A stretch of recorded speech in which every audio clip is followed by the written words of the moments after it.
Voilà l'exemple à suivre selon la ministre de la Justice, la prison de Lille-à-Neulin, la première à avoir ouvert un quartier de prise en charge des détenus radicalisés. 2 autres doivent suivre cette année, Condé-sur-Sarthe et Vendin-le-Vieil, 450 places réservées à l'isolement des prisonniers radicalisés. Vous voyez une certaine étanchéité par rapport au reste de la détention. Dans ces unités, tout est fait pour éviter le contact avec les autres détenus et donc le risque de contagion. Cela permet des conditions de sécurité optimales et puis cela évite évidemment tout risque de prosélytisme d'une part et d'autre part le suivi des personnes est également conduit de manière extrêmement individualisée, de manière pluridisciplinaire.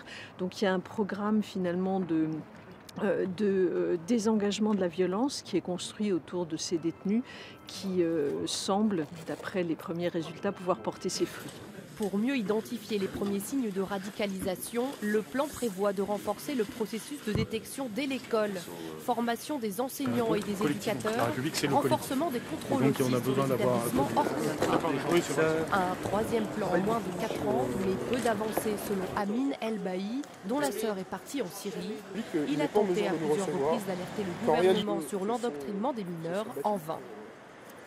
Ce projet est exactement le même que les précédents plans qui nous ont été présentés et qui ont échoué. Ce sont les mêmes acteurs, ce sont les mêmes personnes qui ont pensé le même projet et on a écarté dans cette réflexion les véritables acteurs de terrain qui ont été confrontés au départ de l'un de leurs proches. Et parmi ces acteurs, il y avait les familles.